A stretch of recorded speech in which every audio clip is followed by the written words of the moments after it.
相信大家都吃过。今天核桃猴桃爆，准备了大头鱼半个，怂核桃1头1块，蒜头姜、洋葱，还有1条文荽。半边鱼头16块，现在把它腌制一下，盐少许，不要太多。胡椒粉1勺酱油，再来1勺蚝油，搅拌。搅拌均匀，来撒一点点生粉，锁住味道。最后来加一点花生油，让它腌制15分钟。芋头是老婆做菜剩下的，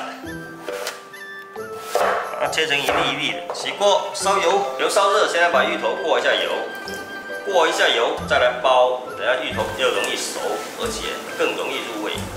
炸到芋头推起来有点轻飘飘的，等下又熟嘛，就差不多熟了，大概2分钟左右。表皮稍微有点硬，而且有一点起泡，8、9成熟左右，把它倒出来。另起锅烧油，砂锅烧热下油，把蒜头姜爆香，再来把刚葱放下去，同样给它爆香。6头爆香后，把芋头放下去。三哥比较喜欢吃芋头，所以芋头又稍微多一点。再来把鱼头夹在芋头上面，8英准不准？盖上盖子，锅边再淋一点6酒，小火焗8分钟。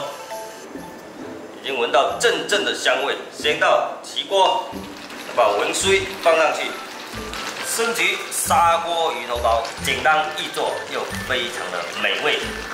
鱼头鲜嫩，芋头香粉，2种食材的搭配，鲜香粉糯，特别的开胃下饭。